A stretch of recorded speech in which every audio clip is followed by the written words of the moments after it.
Are you tired of wasting time on entertainment that doesn't bring you a sense of community? Do you feel like people are trying to force you to take a side in this silly culture war? Does your media have you feeling too conservative, too woke, too religious, too heathenish, not enough whatever, like a freak? That's because you're not a character. You're a real person. You're messy, and you don't fit into a box. Good news, we're freaks too. Would you like to melt your stress away? Get connected to a community of other misfits? Maybe listen to the misfits? Stop feeling like a lonely outsider surrounded by people trying to enlist you in a war you want no part of. Become a contented member of a community that requires only that you live your best life and leave others to live theirs. Feel a sense of belonging while opting out of the culture war. This is Peace Freqs.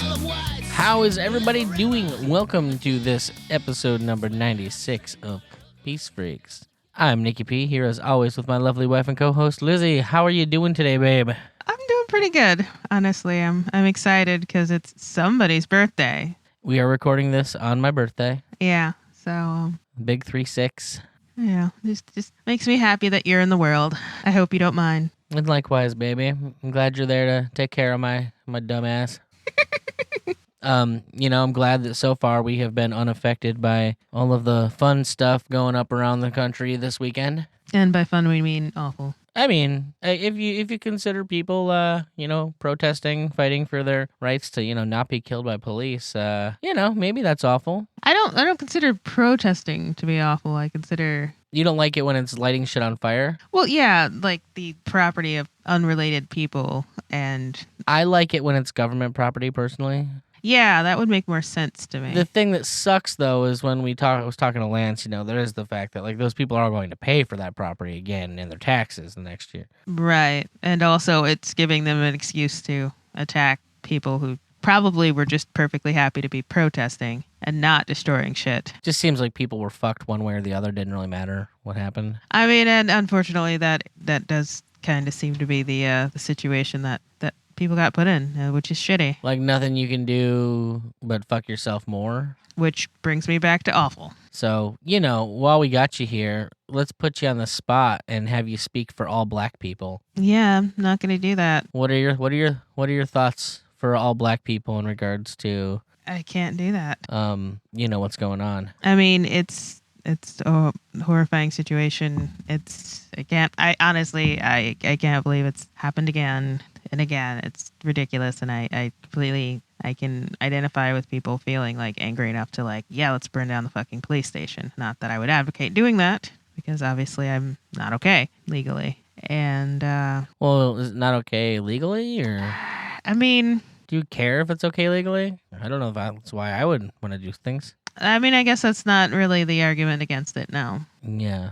Yeah, I'm just going to leave that there because I'm not sure that I want to record myself saying too much more on that, but... I see.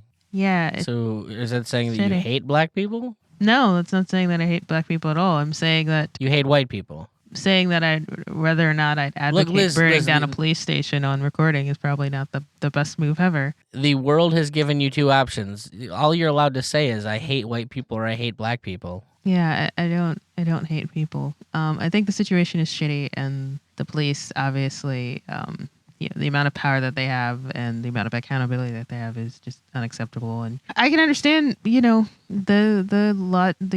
thought process behind people rioting, because it's like, well, what the hell else can you try? Obviously, nothing else has worked. The thing that I keep hearing is no one's listening to them otherwise, and I'm sorry, that's complete and utter horseshit. People are listening. People just don't have any fucking recourse. There's nothing we can do. We hear you loud and clear. We always have. Voting clearly doesn't fucking work. Yeah. So, I mean, what is the, I guess I was talking to you. I like to try and kind of figure out what the idea is. What can people do? What would be the progress in this situation?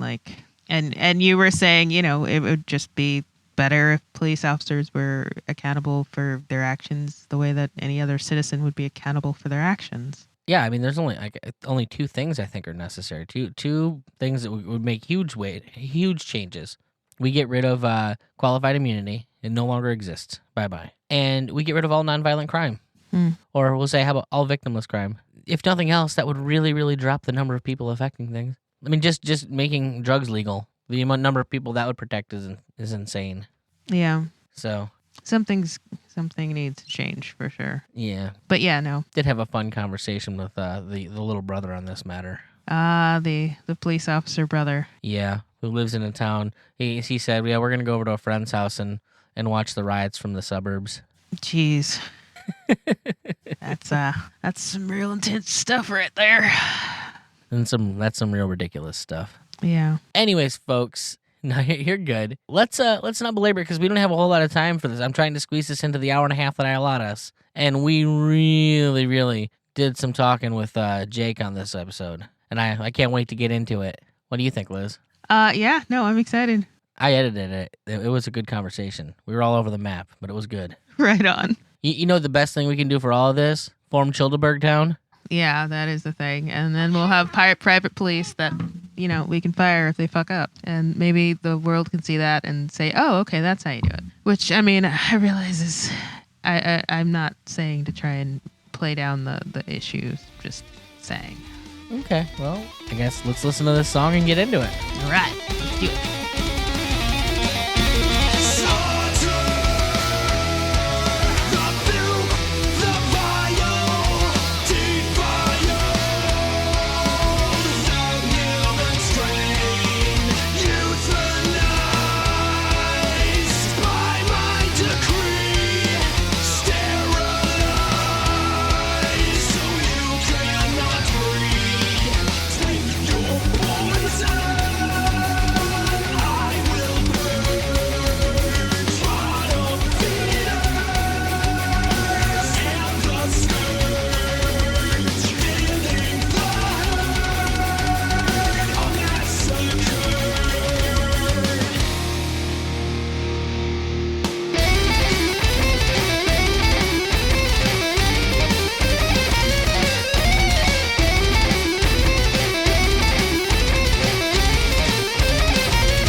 So here's the deal.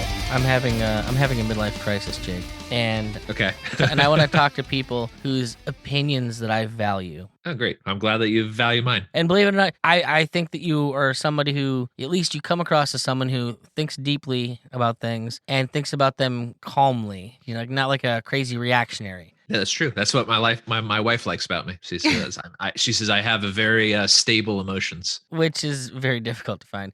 Well, I think you and me share a lot of qualities in some ways. I don't have the stable emotional thing. I'm a lunatic. Yeah. I'm a lunatic, and I will absolutely chase down anything that I think is like, maybe this will work. Let's do that. So this week we're going to be releasing an episode with J.W. Weatherman, which I kind of talked to him about. I wanted some like straight answers involving the whole crypto thing. Yeah. I feel often like I'm going to miss the boat on, what do you call it? I feel like I'm going to miss the boat on the Bitcoin thing, right? Because I tend to agree with a lot of what the people have to say, and even if nothing else, it's a potential hedge. Yeah, but I was very excited that he kind of said, no, everything that you're thinking is completely rational. Yeah, because for me, like when you add that you have a kid to the mix, if I was in my 20s still. Oh, dude, I'd be running fucking headlong into that shit and throw caution to the wind. Like I'd stop paying my credit cards today and waiting on that, throw everything into Bitcoin, waiting on that next rise so I can liquidate what I need to pay that shit off and be done with it.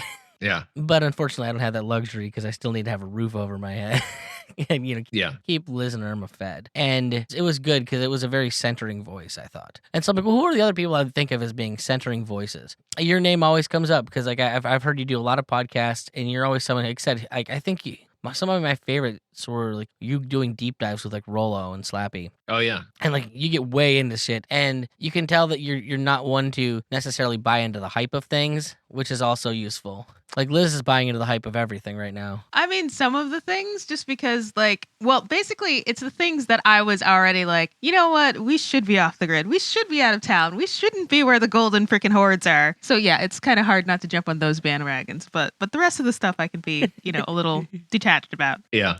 the other thing being is one of the things I talked about him. The thing that my skill that I have that I can leverage and that I have control over is being a musician, and I frankly don't ever see that coming back in a meaningful way in our society after this. Like I just don't see. I see PTSD about public places lasting a hell of a lot longer than anyone thinks it's going to last. Yeah, I have a similar thought that the ramifications of the whether justified or not justified of the government's reaction, this is going to have like consequences that Society's changed. yeah, it's different. And there's actually there's another podcast that I like a lot, the Kunstler Cast, and he wrote an article that was on Lou Rockwell pretty early on in this, and the title of the article was "Things Have Changed." Yeah. And I think that's very accurate. Like things are different now. I don't know how yet, but I do think it's going to be different. So being that I don't see performance coming back, the fact of the matter is like, well, I'm good at it. There are reasons why I'm also not like a top tier performing artist like within my local community. So if things come back, there's a good chance I'm not going to be playing out as much. And I don't know that I'm. It requires so much effort and things that I don't really give a shit about to be able to do that. Like I'm not someone like if you're a musician and you go and hang out at bars, it's way easier to talk to bartenders and bar owners and get in. Right. But I'm not someone who's ever hung out at bars. It doesn't appeal to me. Yeah. So like I'd have to go seriously out of my way to try and make those type of connections happen, which I can do. But to what end? If I have to dig my way out of this, like it's not that lucrative that it's worth the time. So talking to JW, I'm like, there's got to be something technical that I can do that can work out for me. And he kind of gave me a roadmap. He said, well, if you're serious about it, try this. So I've actually started incorporating a few like of the little gamification kind of things. Like I've been playing MathBot the past couple days. Yeah. I got a few like programming training apps on my phone that I've been kind of trying to work through. And it does seem like it's something that at the very least, like it seems like fun. I remember like programming in BASIC when I was a kid. Yeah. But you're somebody I know who's actively involved in the field. Mm-hmm. Yep. And someone, like I said, whose opinion I value. And I kind of want to get you on here to kind of just see like what your thoughts are on that. Like if there's specific tracks or ways that I should kind of approach that from an insider's perspective, I guess. Okay. So just to kind of like give you an idea of what I do, like my profession is not I wouldn't say super specific, but I've worked in financial software development for and mostly on the payroll side of things for the last, I think at this point, about 12 years. Yeah. And it's a good field because everybody's still got to get paid. Yeah. So it's not something that's probably going to go away. I do work in a slightly different area of it than I used to. I used to work directly with a payroll company. Now I work with a company that does calculations for commission-based companies. A lot of them are MLMs. Some of them are like auto dealerships, things like that. And so I do a lot of the programming in that for however their plans work. And so it depends on what you want to do. I started out in this.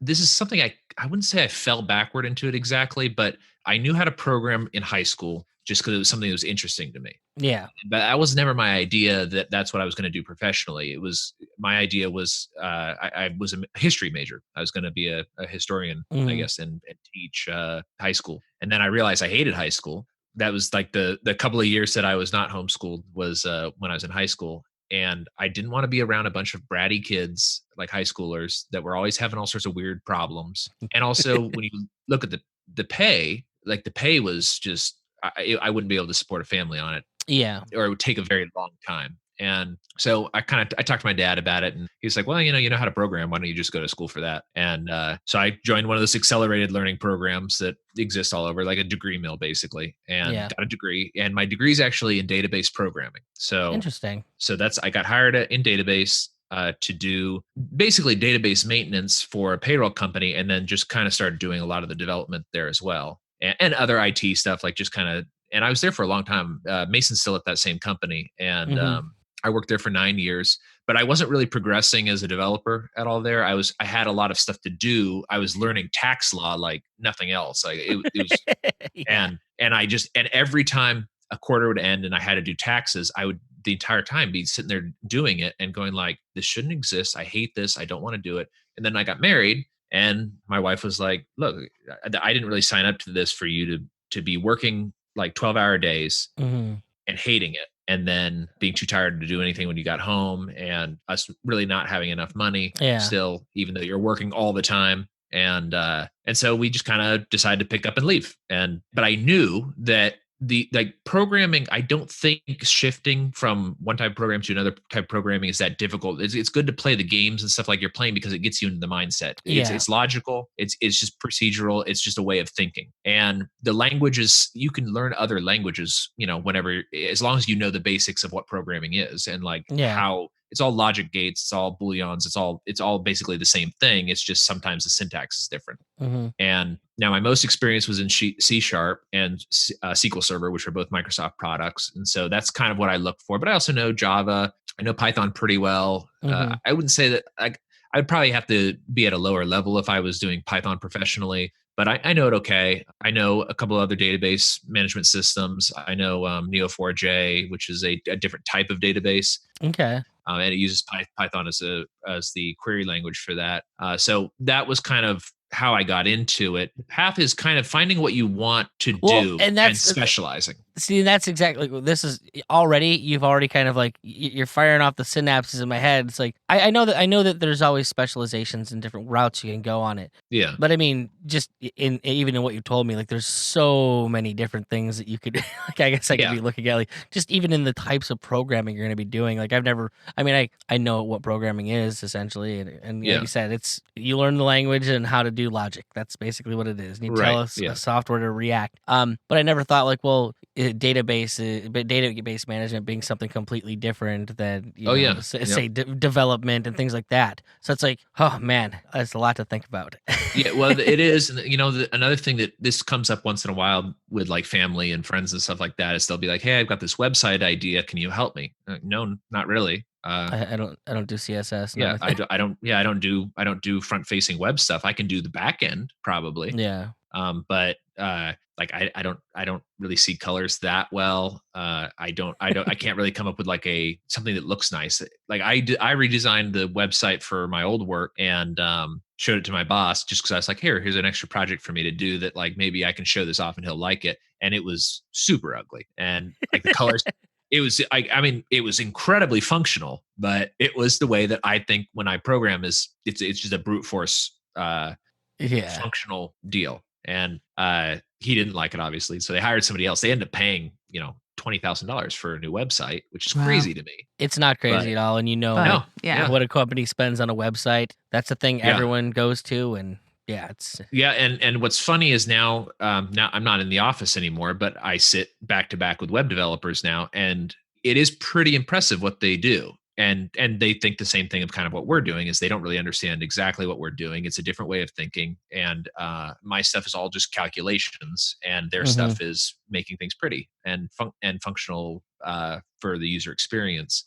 So that's another way you can go. Mr. Sue. Yeah. Mm-hmm. So he actually was thinking about this kind of stuff too, and he asked me about UI development, and I said I don't really know that much about it. I know about this type of stuff, financial calculation type things. Yeah. And but I could turn around at my work and ask the UI developers and say, hey, what should he do? And they gave some advice. I don't remember exactly what it was, but so if you want to go into like front end development where people see it, that's a different path you can go to. If you want to do like back end stuff, like kind of more like what I do, you can even go. My very first job in programming was embedded systems development. Okay, and that's like programming your toaster and things like that. So you can even go to do those types of things where it's really basic stuff. Like one of the projects we did on my first job was programming a buoy to detect vibrations in the ocean that corresponded to earthquakes, so they could have an early warning that a tsunami was coming.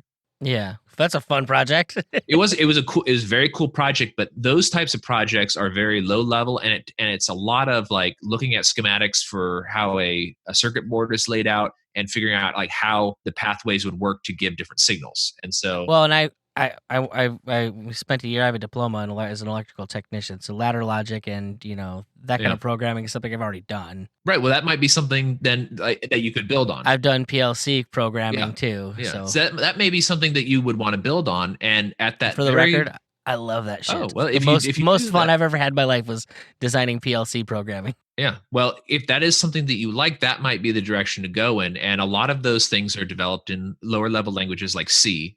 Yeah. And, if you learn C and C++, those are pretty good entries into it. A lot of stuff, though, these days, I think Python is used in a lot of stuff now. That's the thing that keeps coming up is Python. Yeah, it's very versatile. I know Python because Reaper is like in my opinion, the best affordable audio production software out there as far as DAWs go. Yeah. And if you know how to do Python, you can reprogram macros and do all of your shit with the software. Like it's just built into it. Hey, have fun. And that may be another path that you go to, is building on your experience in music, is kind of going that same direction. I don't know what the demand is in that. Like, one of the things that's nice about what I do is there's really no end to the demand. Yeah. It's just they always want, and the other advantage to this is like this type of work is boring. Like payroll is really boring. Yeah. And tax calculations is like the most mind-numbingly boring thing. But I am very good at boring tasks. So yeah, I can sit down and I can hammer through something for 8 or 9 hours. And even if it's really boring, I can do it. That was the second question JW asked me. He's like, so are you capable of sitting staring at a computer screen for, 4 or 5 hours at a time? And I'm like, you have never edited audio, I think. Yeah, there you go. That's literally what I do in my spare time right now. Yeah. Yeah. And it's interesting that the field that I kind of was in, because it was so contrary to like my political beliefs, like working in taxes is infuriating. But it is something that like I was kind of able to overcome, and it's sort of a well of, we had other programmers that came and went at the other job, not many, but a few, and a lot of times that was their issues. They were like, well, I want to create, I want to be like a builder and stuff like that and make these amazing things, but the world needs people who don't really care that much about their job and just want to make it accurate and go home. Well, and that's kind of what I do. Well, for me, I mean, to a certain degree, like, and maybe this is erroneous. I mean, it's the idea, like, people always say, like, I could never be in a cover band because I don't want to play other people's music. I just want to play my own music. Yeah. For me, I always looked at playing covers as a way to practice my instrument and get paid to do it. Right. Like, it was always a way to learn new skills and progress while making money, so I didn't have to waste my free time doing shit like that, And I mean, to me, it seems logically that there would be, the more program you're doing, the better you get at it. Like, it can't work negatively as far as, like, if you did have a pet project you wanted to work on, like, you can do that in your own fucking time. And, right. You're learning the skills you need to do that. For me, a lot of this is just, I don't see any growth or stability in the thing that I've, like, done. Like, for me to grow and be stable as an electrician, I need to go and join a union. Yeah. And then I'm going to make $12 an hour for the next 2 years. And then maybe after that, if I work my way up, I can get my license. And that sounds entirely like there's too many fucking gatekeepers in my way that I don't like, and not making enough money to warrant dealing gatekeepers. Yes, electricity is always going to be around, and the fact of the matter is, society collapses. I'm really good with electricity. Yeah. And when I don't need a license, I'll totally go into business for myself. I could totally do that right now. Mm-hmm. Unfortunately, it's really difficult to get a license. Whereas I see just so much growth in the tech sector. I don't see like anything that would cause that to back up and there would be less growth in the tech sector is going to be the same thing that would cause a problem with the electricity being unnecessary. It's like, okay, well, we're dealing with the fall of Rome here. And but even the fall of Rome, I mean, they talk about it like it was a single event. I mean, this is an event that happened over hundreds of years. No, I get it. Oh, yeah. And that's kind of what I think that we probably are in the midst of the fall of the U.S. Oh, absolutely. But I think they'll probably be able to reinflate the bubble. And I think that we might have another decade, 2-3 decades until like things get really bad. Yeah. And it's a good opportunity to prepare. And you're preparing by apparently going and buying a bunch of property in New Mexico and starting smart contracts. Is that what I heard the other day? That's one of the... I've never been more excited about anything in my life.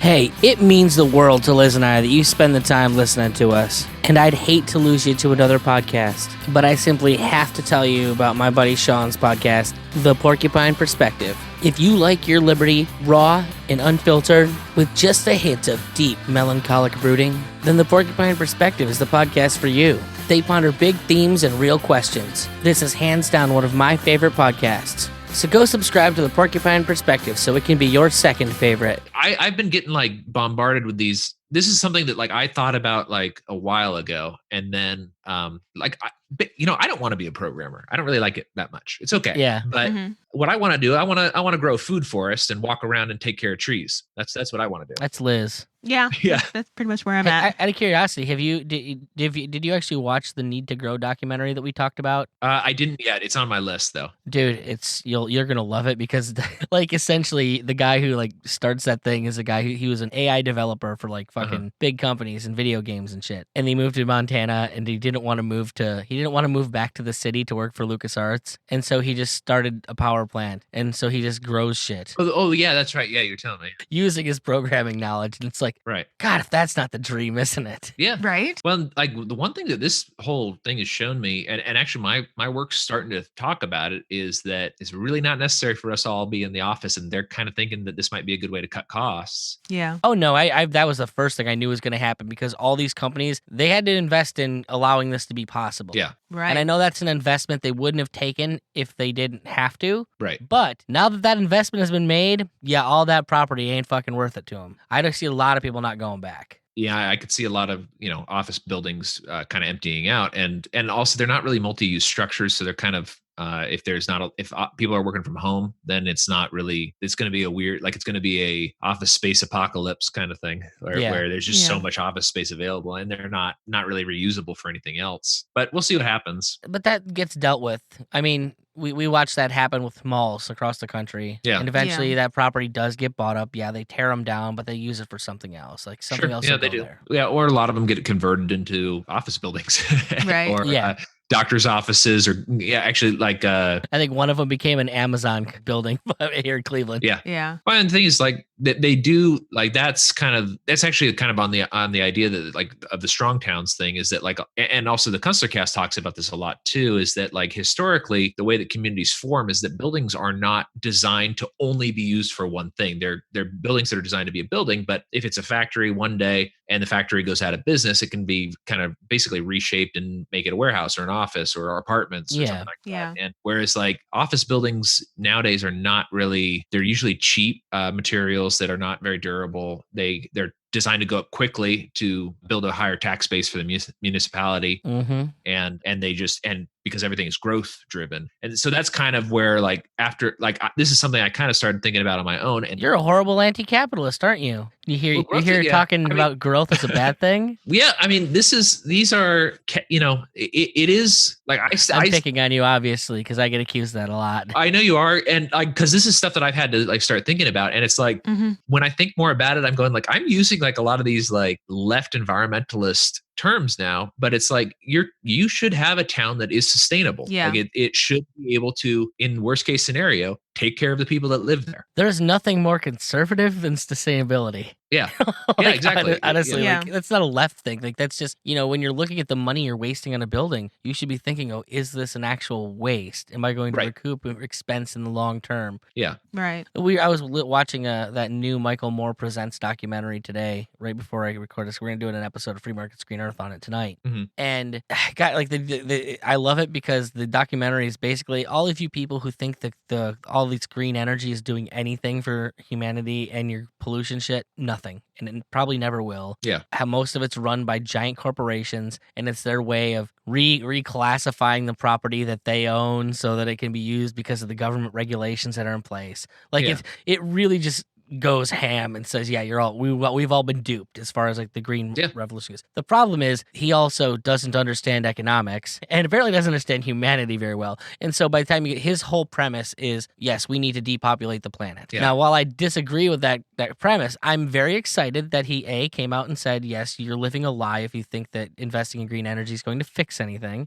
And yes, I want people to die. I want there to be less people. I'm sick of them pretending that that is not the ultimate goal of what they want. What they want is fewer of us. Yeah. Meanwhile, they don't ever address the fact that fucking the only thing that's ever seemed to work to make people stop procreating is wealth. Yeah. Like Yeah. more money. That's what makes it happen. Well, that's kind of, do you guys know Aubrey de Grey? This is one of the other many things that I'm interested in is Yeah. like longevity research. Okay. So Aubrey de Grey runs the SENS Institute, which is trying to cure aging. Okay. They treat it as a disease, and that's one of the things. And it's one of the questions he always gets is like, well, if nobody died, wouldn't the population get overgrown? And he goes, well, first of all, the population of the planet is not already too much. Like every time people think it is, we figure out a new way to sustain more people. And secondly, the idea is that if you are going to live this long, you will rethink your procreation strategy. Like if you know that you're going to live to 500 years old, why would you have kids in your 20s? Right.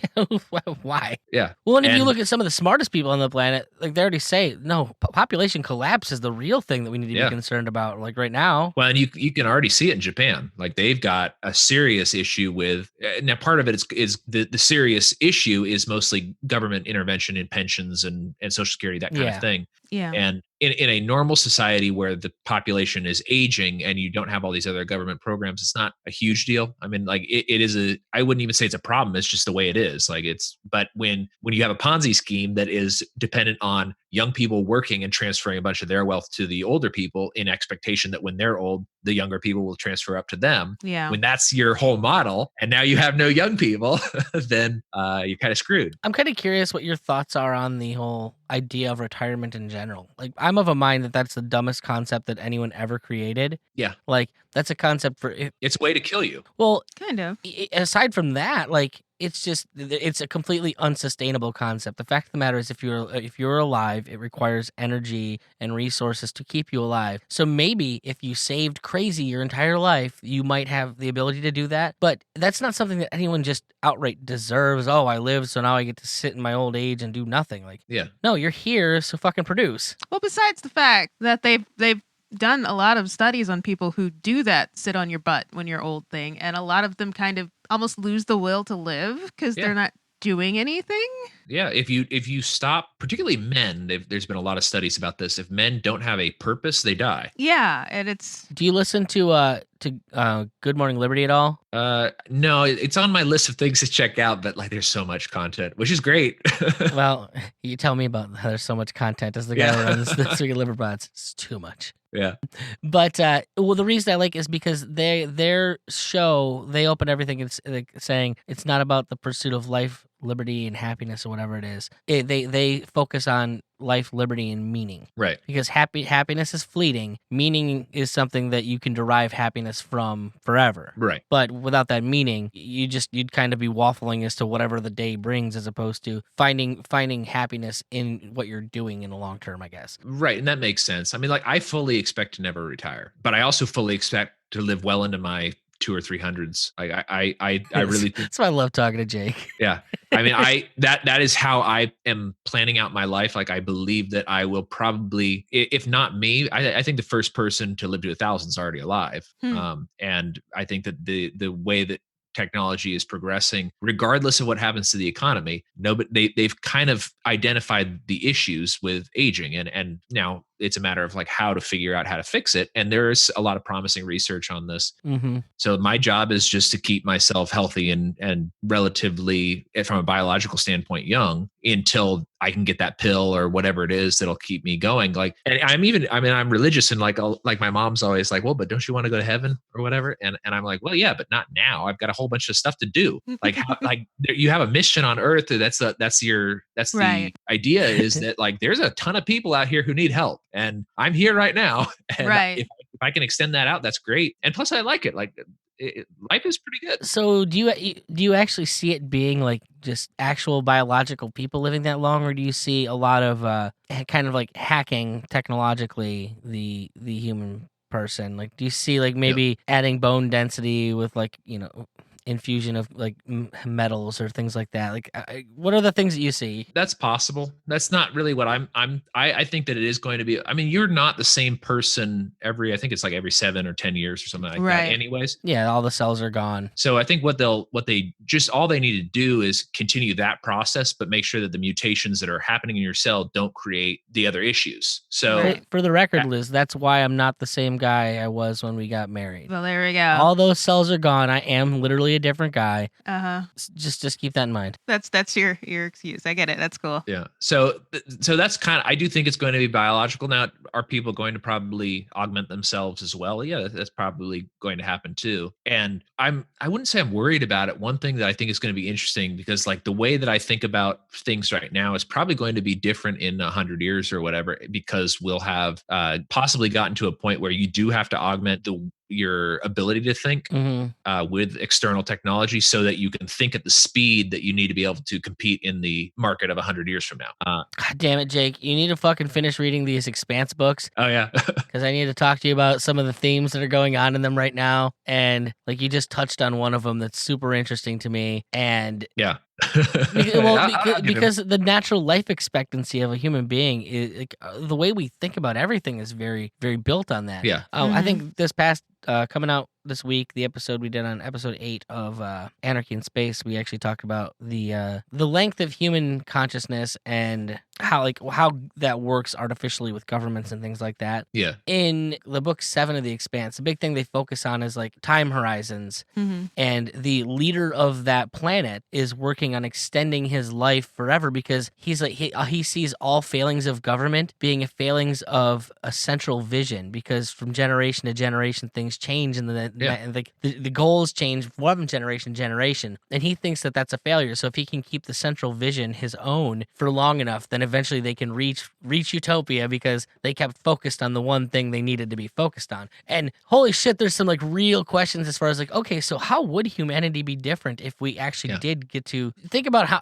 I think if you live to 100, it's impossible to be as dense on economics as most people are. Right. Like you'd have to see enough of it at that point. Yeah, I think so. And I think that's, a lot of old people in their old age, they become anarchists. Basically, they're just like, yeah, I'm kind of jaded to this at this point. There's no progressives who lived through the Depression. Let's just put it that way. Yeah.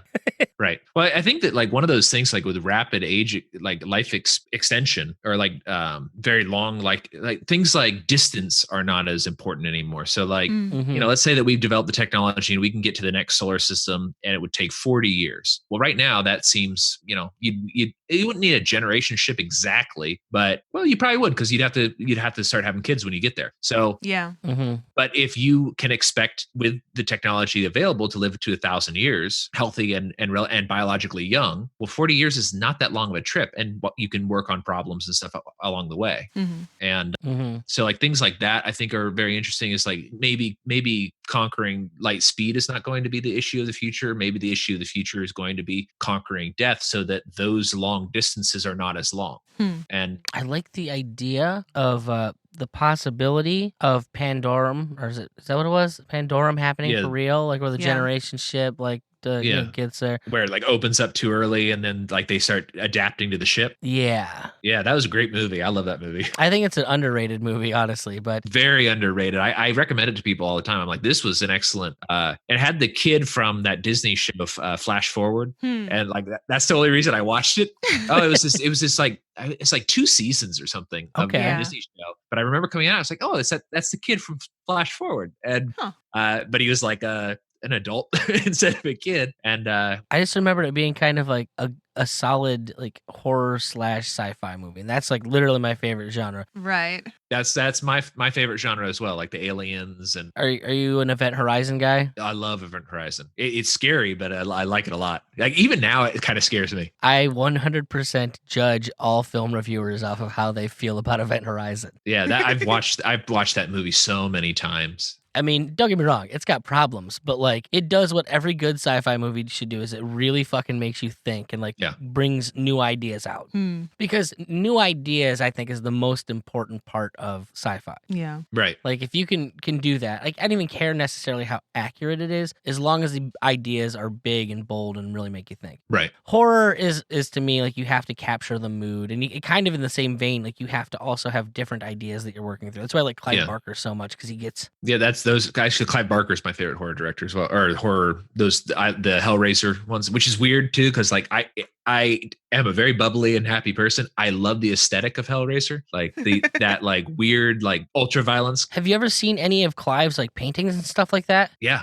Because I mean, he like, if you look at the stuff he did for like the Aberrot books, like he's very like very bubbly and personality like that too. It a lot. Yeah. You know, some of his like dark fantasy, like he's got just some very very beautiful floral kind of concepts that he does. You know, he just also has another part of him that's like, you know, well, if you feed into the darkness, like, then you get this out of you too. Yeah. Yeah. Well, I think it's like, that kind of goes into my musical taste a lot too, is I do tend to like kind of depressing music. I do remember that. I was like trying to remember, like, so what kind of music does Jake like? Yeah. And it's like, oh, that's right. He was telling me he likes stuff that's very not what you'd expect. Right. Yeah. Well, like I was listening to this before I got on with you guys. I was listening to, I can't remember what the band's name. It's like a Icelandic band, like ethereal ambient music or whatever. And it's called Baltic Icebreaker. And like the lyrics are like, winter, the season of death. You hear a distant sound, the screaming, the whining, the cracking of the ice. Corpses are floating up in your wake. And like, and I was thinking about it, and I was like, I love this song. And then I was like, kind of like remembering the lyrics. And I was like, this is kind of a bad song, like a little dark. Yeah, a little bit dark. Yeah. Like I said, some of my favorite music is where you take really dark stuff and you package it in like a bright, bubbly exterior. Like just in general, that like I love that concept. That's why I love the song "Wrecking Ball" by Mother because it sounds so happy and poppy. And if you listen to it, it's literally talking about breaking your fists, punching walls, and stuff like that. It's so dark.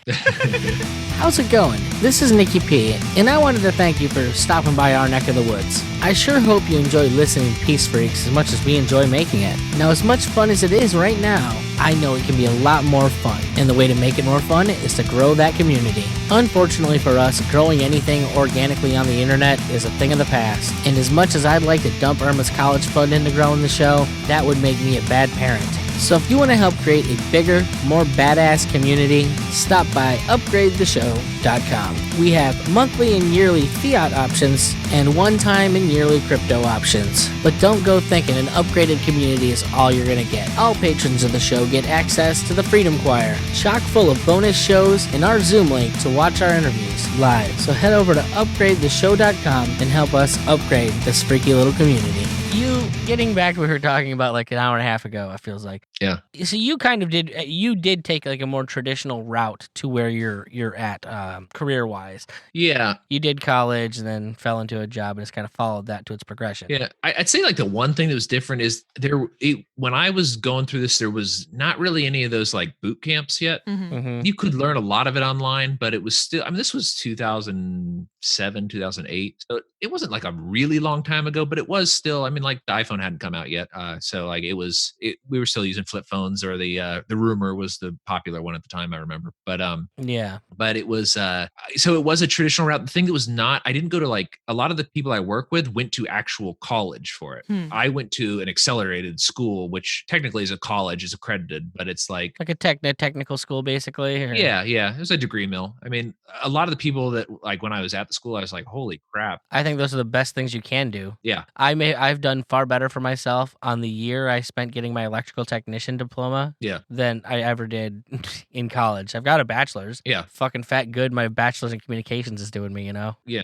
Well, this is like, I have a bachelor's too. It's that's in database programming. Yeah. It's technically accredited. Nobody cares about it. And yeah. And a lot of the people that were coming out said this, I was in Virginia Beach at the time. It's a military town. So a lot of what they were kind of preying on in that school was GI Bill. Okay. Yeah. So you get these young people, they come out of the military, they don't know what to do, and they get roped into this 2.5, zero to bachelor's in 2.5 years or whatever. Yeah. I was able to finish a little bit faster because I did have community college for about a year before that. Yeah. But I just took like art history courses and stuff like that. So like it was kind of stuff it didn't really transfer Nice. that much. Yeah, and up here, Kaplan that I went to, like for my electrical, their big thing is felons. Okay. Now, you can say that they're sneaky and that they pay for these people to learn these skills, but in the same vein, you're a fucking felon. You should know no one wants to hire you and make plans accordingly. At least you're learning a skill and maybe you can work under the table. So I don't have a ton of sympathy. Right. But, my big thing, I don't know how recruiting works for those people because when I went in there, I said, okay, my bottom line when I went was, what is your job placement rate? That's all I cared about. Yeah. Mm-hmm. Like, because I know I'm going to learn whatever I need to learn, no matter what you're doing. I'm here to get the fucking piece of paper and utilize the fact that you've got people that you can connect me to. And I had literally had a job the day I graduated. So, like, right. But if I think for Kaplan, for me, like, there was an 85% placement rate in our program. Yeah. And that's what I was after. Yeah. And I think that's roughly what mine was too. And that was kind of the same deal. Whereas I'm not an idiot coming in here. Yeah. I wasn't stupid. And I think I worked at like Toys R Us or something like that. And, oh, that's awesome. Yeah. I loved it. They're not around anymore. I know. It's a bummer. That was actually one of my favorite jobs that I've had was Toys R Us. I got that right out of high school and just a really great bunch of people to work with. Do you have any like really good stuff worth a lot of money that you don't like, like you have some of those, we'll say, what is it? Star Wars episode 1 stuff that never, No, but that's kind of how I graduated with no college debt was, because I did a lot of the stocking. So I would take we were allowed to buy a certain amount of things. Gotcha. And only after they'd been on the shelf for a day. Yeah. Okay. So because I was in charge of stocking, you just put them in the overstock bin at the end of the day. The ones that sell really well online and buy them, right? And then sell them online. Yeah, like I made so much money on Naruto figures, and that's great. Naruto figure.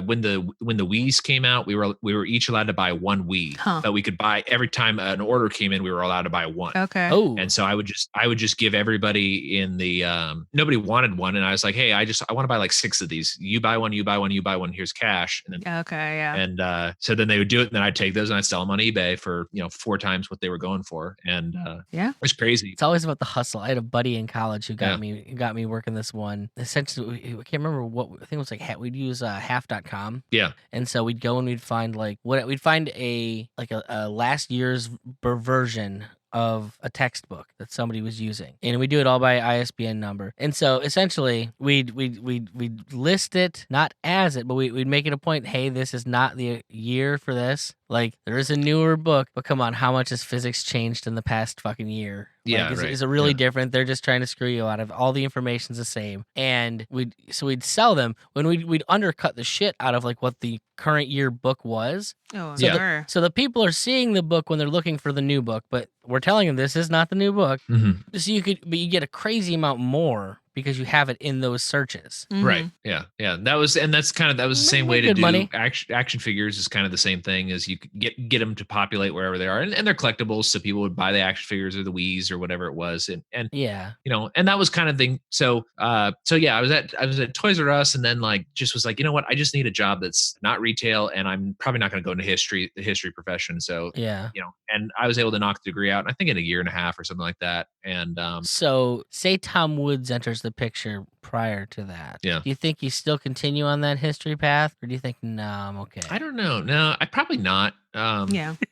Thing is, like, he didn't really go into the history profession, and also I didn't want to go to that level. I didn't want to be in school for that long. Yeah. Okay. Well, no, he went into history profession. He just didn't become a history teacher. Yeah. I think he taught at a college for a couple of years, but I just had I had no interest in lecturing. I had no interest in dealing with kids. I like children, but I don't want to deal with like the artificial high school drama stuff. Like it's so, even when I was in high school, I was like, she broke up with him and now she's crying. Yeah. Who cares? You're 16. So it's like my high school diploma is actually, I have a fine arts diploma from high school.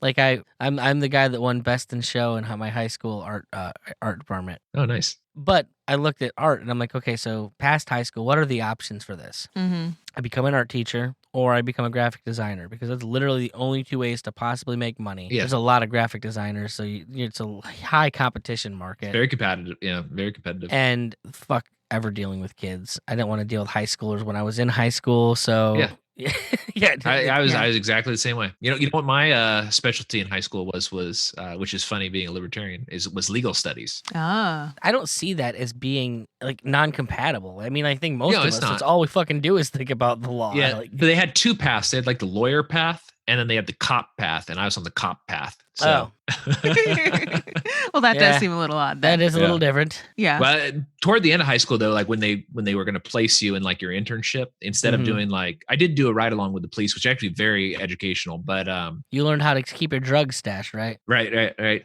Well, I learned how to like give old ladies tickets, and that was kind of like when I did that, I was just like, I don't want to do this job. Okay. I don't. Yeah. Yeah, or like, and I went to a stabbing, and Wait, say they brought a kid to a stabbing. I just want to be yeah, clear. yeah, they're like, stay in the car. So like we went to the stabbing, and then once they that makes took it better. yeah, once they took the people away, God. I was allowed to come in, and I was just like, I can't believe that people live like this. This was like a house where it was like a crack house or a heroin den Yeah, or something like I know that. they are. I've been there. Okay. Yeah. Yeah, and like there was just mattresses everywhere. It was filthy. There was a shoe on the floor filled with blood, and like they were like, "Well, this is one of the things you'll have to deal with when you're a police officer." And I went to like a guy who was Oh, Jesus Christ. he was detoxing from alcohol, and Oh, geez. but they weren't allowed to go in and help him until the cops arrived, and he was just it was miserable. And we saved some lady from killing herself, which that actually I was involved in because they were like, she's not dangerous, and we need you to help us like fish her out of the water. Holy shit! What ride along was this? Like, Yeah, I yeah. didn't think that was how those went. Yeah. I mean, she was alive. She just was like, no. I think she was drunk, and she was like, no, I don't want to live. And like, Is they this were like, the well, training day quit edition? Like, Yeah, jeez. yeah. And after I did all that, I was just like, I just don't want to. I don't want to deal with like this level of society as a person who's there to put them in jail. Yeah. You think they saw you as a problem and they were just like, let's see how bad we can make this day for this guy. Like, give us It could everything be. awful you've got. Yeah, it was pretty miserable. Like, and it was also like, it's also, like I said, like I have a bubbly personality, and I don't mind like the fantasy darkness, but like the real life darkness when you like go into like a house like this and there's like crib with a baby in it, but it's very clear that everybody in the house is doing drugs and like Yeah. can't take care of this baby. And you're like, this is one case where CPS probably should come in and help, and they haven't Yeah. for some reason. And you're like how is it that like the homeschool mom gets her kids taken away for letting them go play on the playground, but this crackhead baby is like still at this crack house? Yeah. Like how does that happen? Yeah. And I'm Yeah. curious, did you see that awful article the other day? Like one of the big, I think it was Jezebel maybe, posted about this girl in I think Florida who had like five husbands or whatever. They all lived in the same house. And like they were just touting it as this wonderful progressive thing, and like everyone's Jeez. okay with it. And then the one guy ends up like beating the hell out of the 1-year-old kid. oh wow, yeah. Like because the baby from the first article that they touted as being in this wonderful situation with all these loving adults to take care of it, and then Right. clearly an unstable environment, because who the fuck would be in that situation long Yeah. term? And Yeah, one well, of and them that's snapped. yeah, and that's kind of I mean, there's there's a lot of cases that are like that, and what's weird about those cases too is like when they're like, I'm not in favor of CPS or anything, but like when you are actually, Rolo and I talked about this on his show. There's like it's the discrepancy between the two. It's like CPS comes in and takes kids away from somebody for being too poor, Right. but then doesn't take a kid away from like an abusive situation that's like clearly abusive. And it's like how are they making these decisions? And a lot of it's money based. It's like in one case they can get a lot of extra money in especially here in Texas. Like they get paid extra for putting them on medication, Mm. sending them to a shrink, placing them in a foster home, and moving them from foster home to foster home, like things like that. They like it's a moral hazard. The whole thing is set up wrong. And like some kids, the foster families don't want them because they have been in a crack house forever, and that's an additional thing that's really hard to deal with. Yeah. Well, I think in a lot of those situations, you might find people falling short of what the social norms are. Kind of situations like you're talking are people where they're not even participating in normal social norms. And so they get really fucking good at hiding lots of parts of their lives. Then that could be, yeah. I've hung around with a few girls in my day that would have kind of probably fallen under those those types of worlds. Yeah. And they're really good of pretending they're not a part of those worlds when you see them, until eventually someday you do end up at that home and you see, oh, that's how fucking bad this is. Right. But you wouldn't know that because it's just part of that game in that world. It's just Yeah. seeming like you've got your shit together. Mhm. And by the time you seem like you don't, like it's too fucking late. Well, and what's funny about that too, that stabbing that we went to, was after we went to the hospital and they were trying to get this dude to press charges against his girlfriend who stabbed him. He was like, no. Yeah. They're like, No, not you know, even you almost surprising. died. And he's like, no, I'm not going to press charges. She loves me. Okay. Yeah. Yeah. It's Yeah. crazy. Sure she does. How much smack did you do this morning? Right. Yeah. Jeez. That is rough, man. That's really interesting. I'm trying to picture you as a cop, and I just keep coming back to like you're sitting on the top of your cruiser in a lawn chair, like waving traffic through. Yeah. Like, oh, yeah. Yeah. And that was kind of like when I that was sort of, you know, I had like that whole Andy Griffith kind of. They make good money for doing nothing. They do. I know. My little Yeah. brother's a cop. Yeah, yeah. Well, like in my mind, I was going to basically be like Andy Griffith in a small town somewhere. Yeah. And like that's just not the reality most of the time. Oh And- God, no, dude! Unfortunately, It's I Kevin grew up in a small town. And sometimes it's worse in small towns. Yeah. Oh, dude, I can tell you now. The good old boy system strong. It's super weird because like there's elements that work out perhaps negatively, like, you know, say when you actually do need someone to help you because the system's set up the way it is, and oh wait, your town's too small to have an active duty police force all the week. You know, they just work 9 to 5 like everybody else. Right. And so then you got to call somebody whose jurisdiction is the entire county, and yeah, maybe they're 3 hours away right now before they can get anyone to take care of you. Yeah. That kind of shit. So it's Right. like it's the worst of both worlds. But when they're there 9 to 5, they're fucking all RoboCop. Right. Yeah. And it's, it's ridiculous. But that, I had that kind of romantic idea. And I think there is some sort of way to, there's a book, I can't remember who it's by, called Whatever Happened to the Peace Officer, I think. And they kind of go through a lot of that, is like what changed and how theoretically we would maybe get back to that. Because like even in like Childerberg Town, like there's going to have to be, it wouldn't even really be law enforcement, but somebody's got to show up if somebody's violent and sort of help out. But like I would like it to be more in like what's that company that's in Detroit where Detroit I think Threat it's Management. Yeah, Detroit Threat Management, where it's more in that kind of like, let's figure out a way to mitigate this situation peacefully and protect property rather than enforce some random law that doesn't make any sense or that doesn't apply in the situation. Tell us more about Childeberg. And by the way, I now live in my world as if Childeberg is an actual place. Yeah. And hopefully my sheer will make it so. Well, I mean, if my will has anything to say about it, it will happen. And so the idea that I'm forming, and it has changed a little bit over time. And as I learn more stuff, like the Anarchitecture guys, I've been kind of going back and forth with them on Twitter a little bit in some comments and stuff like that. And I'd like to talk to them more. They have apparently been thinking about this idea a long time as well. Everybody has. Yeah. Apparently lots of people have. I'm glad you finally brought it up. Yeah. Well, and what's funny about it too is that like after I was on that episode with Robbie, other people messaged me and they were like, "Hey, we've been thinking about this a long time too." And I was like, "Oh, I'm really happy that like other people are." Well, if you weren't thinking about it before Corona or before the coup, like yeah, I became acutely aware how many people around me I don't want to be around anymore. Right. Yeah. Like, well, that's kind of the fucking Karens that popped up. I want to go to a place that's my people. That was actually kind of the reason for Childeberg, the event, was because I think it's really important for people who are like-minded or who can get along and are friends. It's important for them to meet each other in person. And as that kind of started evolving and growing, I started thinking and then like the DFW Liberty community here is actually pretty good. Like pretty tight, and we can rely on each other. And I needed an impact drill, and one of the guys on the thing was like, "Hey, I have one. You can borrow it. I haven't used it yet, but like that kind of thing." Mm-hmm. Yeah. And it's what I think when I was a kid and I grew up in a relatively small town as well. It was the function that the church served was that like you knew all these people and they could help you out if you needed help and stuff like that. And but I think that the event Childeberg is sort of like kind of made me start thinking more about like that's what I want. I want people who can trust each other to live around each other and to figure out a way for us to proof of concept a libertarian society. But the problem that I see with like the Free State Project, which no knock on them, I think that it's a great ambitious thing, is it's too cold up there and I don't want to live in the cold. I know you're really big into cold, but like I hate it. I know you were talking New Mexico and I'm like, if I have to fight this fucking bullet, I'll bite it, but I'm not excited about it. Yeah.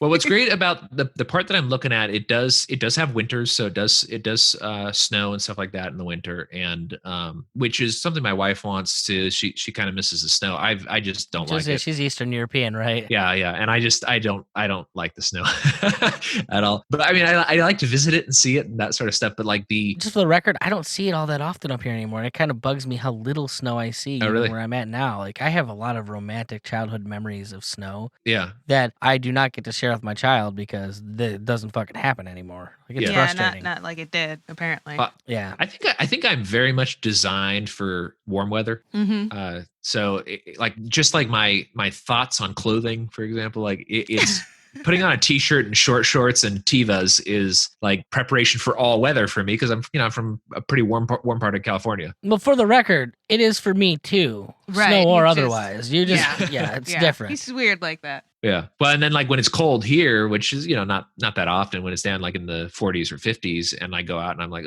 like I can't wear a t-shirt and shorts today. What's up with that? I'd still be wearing it. Yeah. Well, Mason's that way too. He for a long time was a shorts and t-shirt guy, regardless of the weather. We got to get Mason back on here too. It's been a minute. Yeah, he's great. He's hard to pin down sometimes because he's got a kid, and he's actually going to a physical location for work. Just won't come. Things were different then. We have changed, my friend. Here it comes again. Will it never end?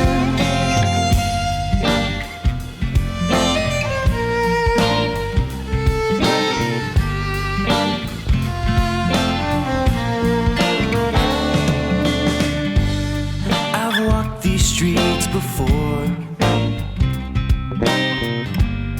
when the world was bright and new, and they told us it would always be, but that was never true.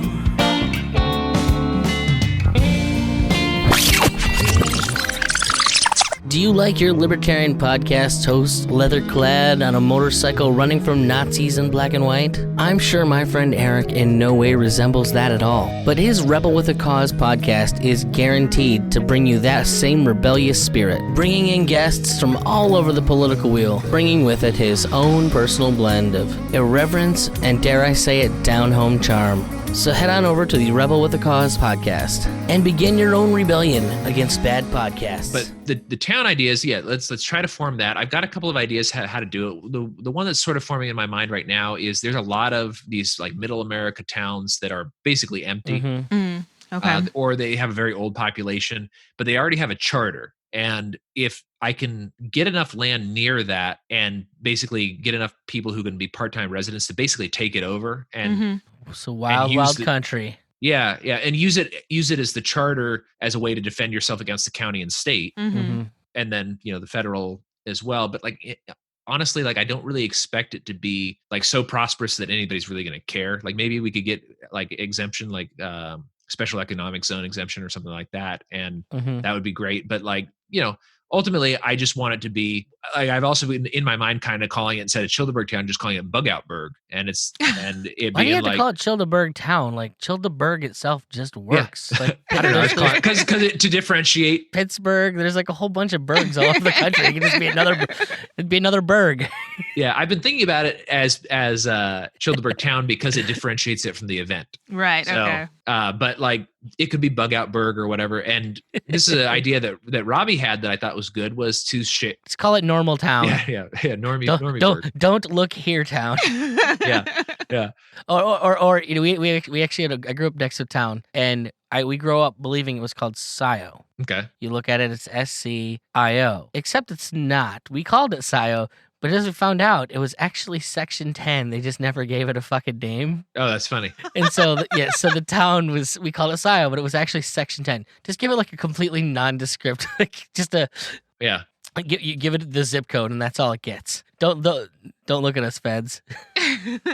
Well, that's the thing is like there's a couple things to think about. Is like, does it need to have a charter? The problem with if you don't have a charter is that you're basically still under the jurisdiction of the county, and they could be dicks too. And now, but this is a very low population area, and the idea as it's forming is that this will be a place for basically people to vacation and where we'll hold the Childeberg event. Yeah. But as it grows and matures, it will actually be a full-time residence place. Like I think I was very first inspired by this when I was reading about Have you ever done any research on Coachella? Coachella, the event. Yes. No. And you, just based on what you're saying, you may want to consider doing some research on how that event changed the place around it. Okay. And how an event can, like the population near an event can change because of the event itself. Just as a point of note, could be useful information. Yeah. Because if I remember correctly, Coachella like really deeply affected the culture of the town that it's outside of. Well, if we're holding Childeberg there, that's the culture I want. Yeah. So yeah. So hopefully. Yeah, right. But we'll see. There's a couple of other things forming, but hopefully not like a wild country situation where they try and force you out. Yeah, also. That's true. Yeah, and and we joke about it being a cult and stuff, but there's it's I mean, if it's a libertarian cult, then that's the cult I want to be part of, where you get together and leave each other alone to and if you need help, and there's people there to help you out. Yeah. But there's this town in Oregon called Greenhorn, and it's got a permanent population of 0. Huh. But they have a charter, and they have a temporary population of like 20 or something like that. So it's basically people go up there and hunt. Okay. And that's kind of where like the idea started kind of like forming in my mind, was when I was reading about this town, Greenhorn, that was actually a town and actually had laws and was able to enforce them, or at least defend themselves against. They've been repeatedly, the county around them has tried to annex them, or nearby cities have tried to annex them, and every time they're like, nope, not allowed, because I think they're the only town in the country that has a federal charter. Oh wow. So the state doesn't actually. That's actually really interesting. Yeah, the state doesn't actually even have authority to dissolve them or anything like that. The charter exists.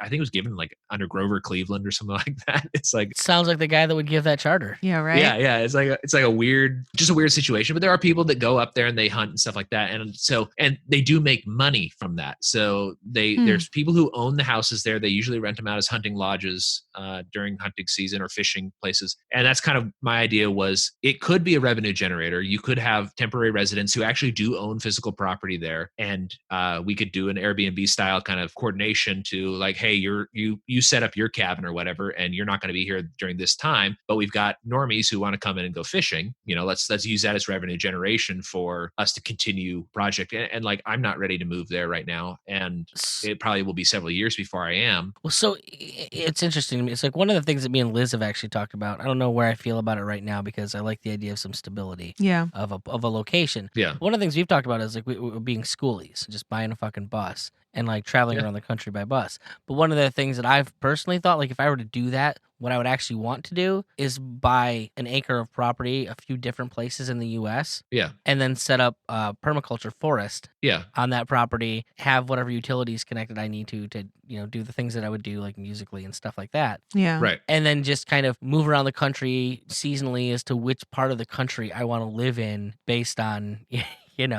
what the seasons are in that particular place, and just kind of, but have it set up so the property itself can sustain whatever I want to do. Yeah. And the idea of like a permaculture forest seemed like a really big deal to me. So because I don't.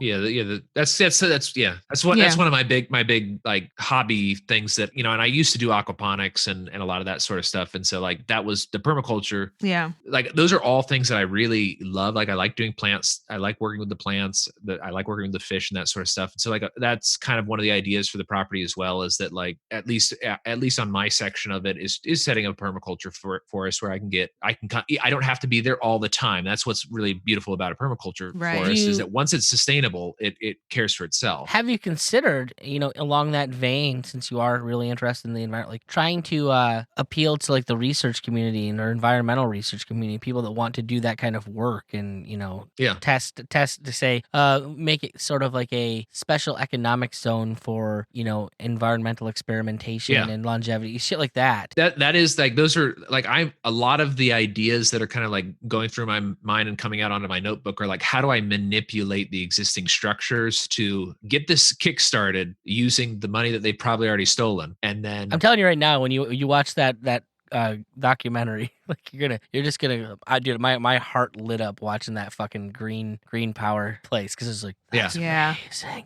And it's very cool. That is the marriage of nature and technology. That like, Yeah. you just got this impression, like, oh man, if we just listened to this fucking dude, we'd be living in a jungle of amazingness. So Right. yeah, like, there's a scene where like he looks at, he's like, so what you're telling me is that you can do 400 years worth of work that nature would do in a matter of a day. Yeah. That's what I'm telling you. Yeah. yeah, Like, yeah, it's crazy. I can do 400 years worth of soil preparation just like that. I'll have to check out that documentary. It sounds really good. It's interesting for sure. Yeah, I mean, like the permaculture stuff sounds awesome to me, and just like, when I had a big garden, and we live in a house now, and I'm putting in some new fruit trees and stuff like that, and I'm very excited to see them grow and work on my cloning again and stuff like that, and because that's another thing I used to love to do was cloning, and like it's just fun to do. Like you just make new plants and then give them away, Nice. and so we've got some new.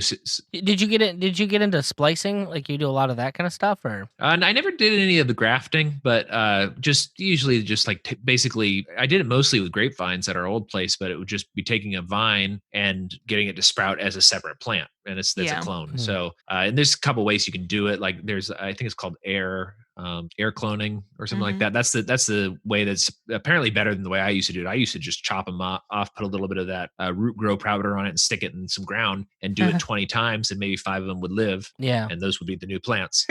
Okay. Well, one of the things that like so I'm really into miniature fruit trees. Like I love the concept of them. Like dwarf trees. Yeah, and like one of the things when you find out when you get into them is that like a lot of them they're actually like you'll take like a tree that would normally be a bigger tree, and then you graft the branch, like you graft the branches to that tree onto the root structure of a completely different type tree. Yeah, you could do dwarf and semi-dwarf, but you're mostly doing grafts, and what's cool, like you can do this with like figs. You can get a fig plant to grow like 10 different varieties of figs. Yeah. And as long as they're in the same genus, I think you can actually graft pretty easily. It's not that difficult. I think you can even graft if they're in the same family sometimes. Like I think you can graft peaches onto apples so that you have a tree that bears both peaches and apples. And there's a couple of other things too. What's your favorite thing to grow? I really like doing fruit trees. Like that's my favorite thing. It does take a really long time, but it's very rewarding once you get some fruit from it. Yeah. I'd believe that. And then It's a test of your time horizons there. yeah.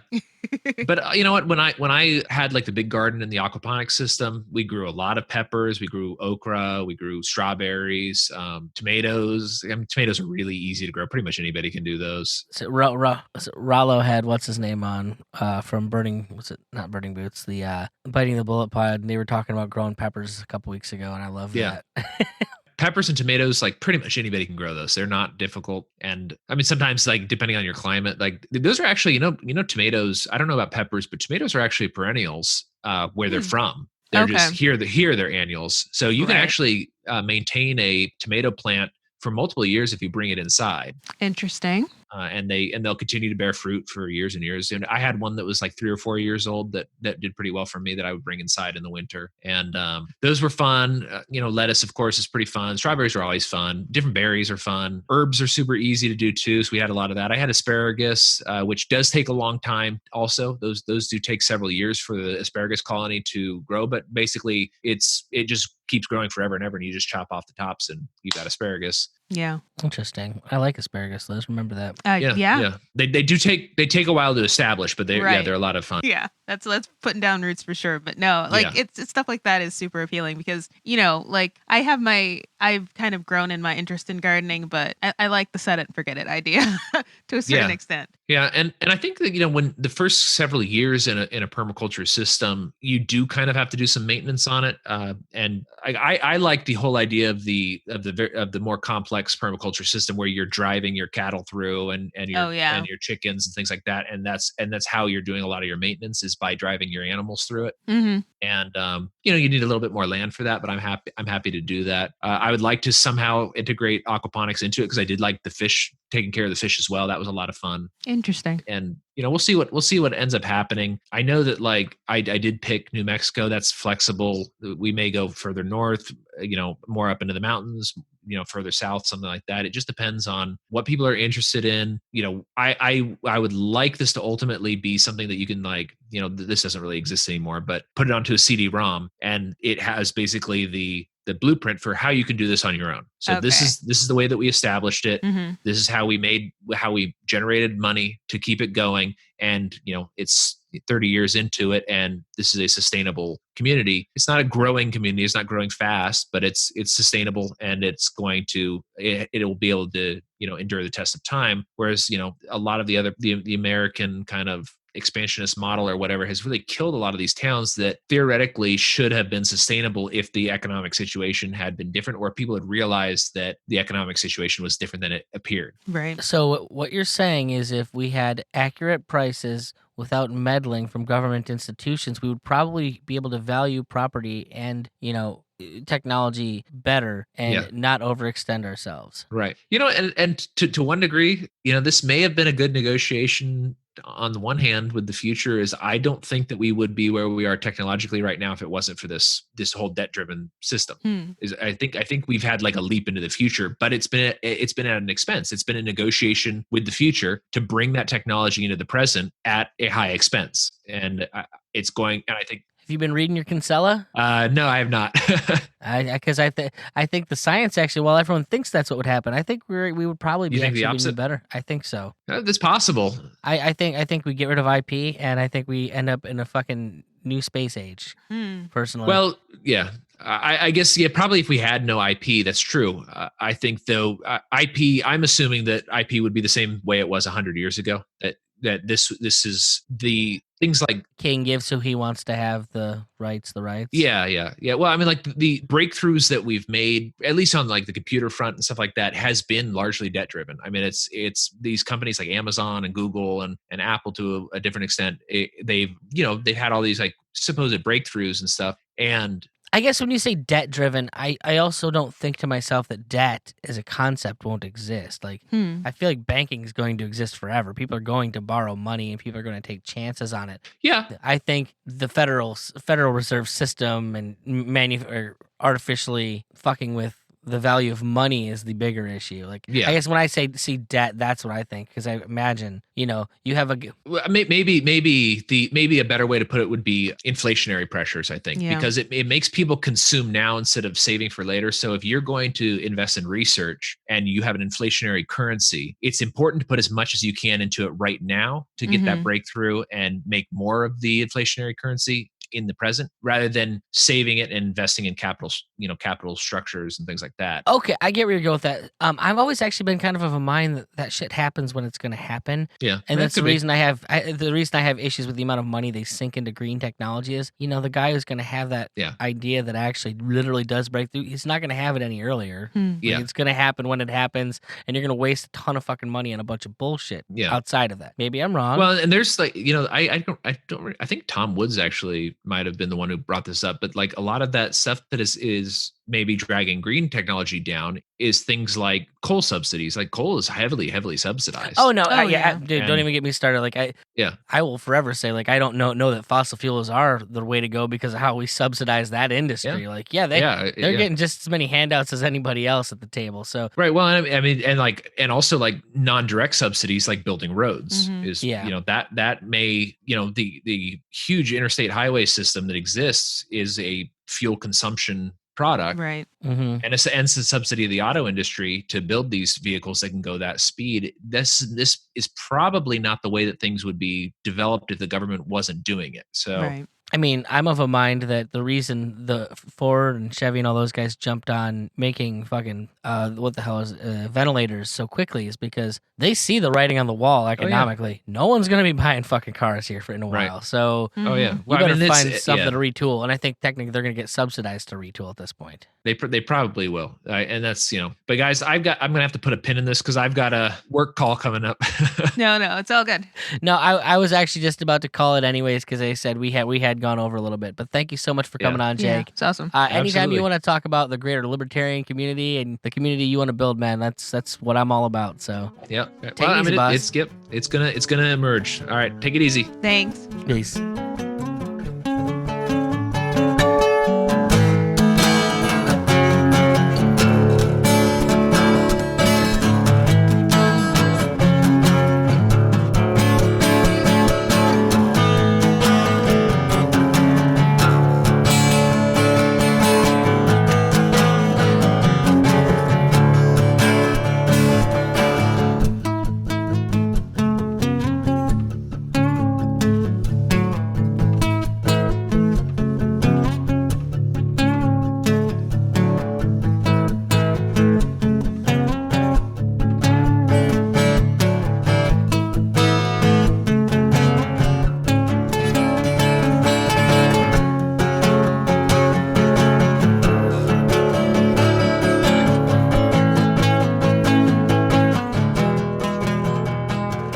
All right, babe.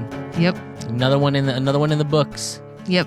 What are your thoughts on that episode? I thought it was great. Yeah, no, I always enjoy talking to that dude because real cool headed person is always useful to talk to. So There was a lot of fun stuff talked about. How excited are you to move to Childeberg Town? yeah, sign me up. I mean, personally, I always want to call it Childeberg, but he seems to like that town at the end of it for some reason.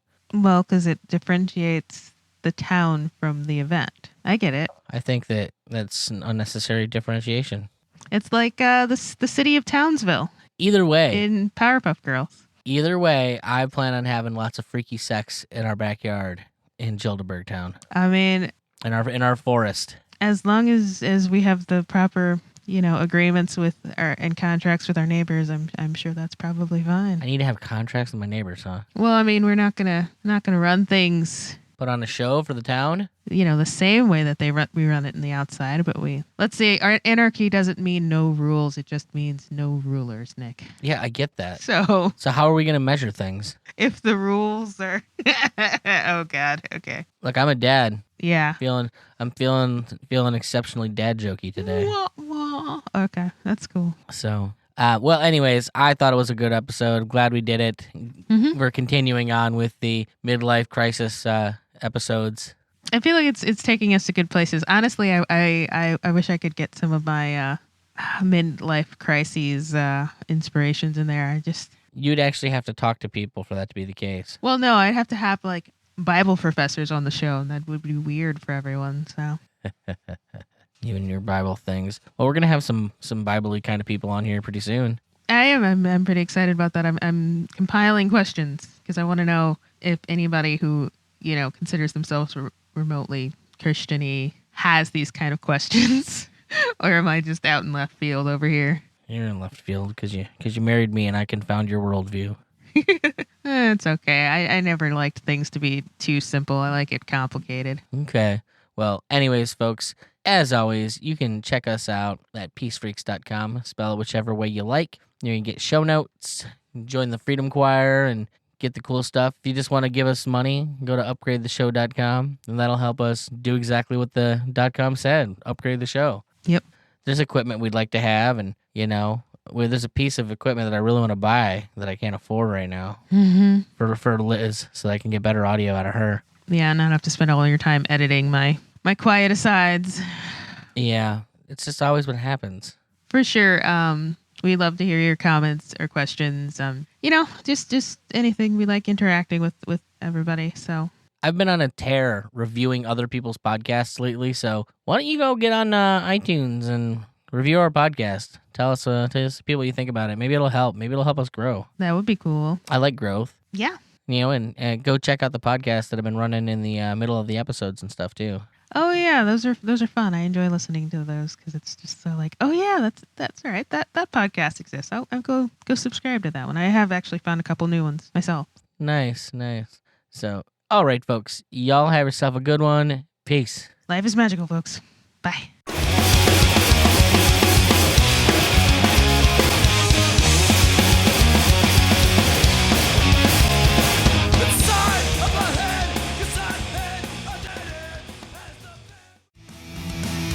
This podcast is a proud creation of the Mad Audio Lab. For more information, check out madaudiolab.com.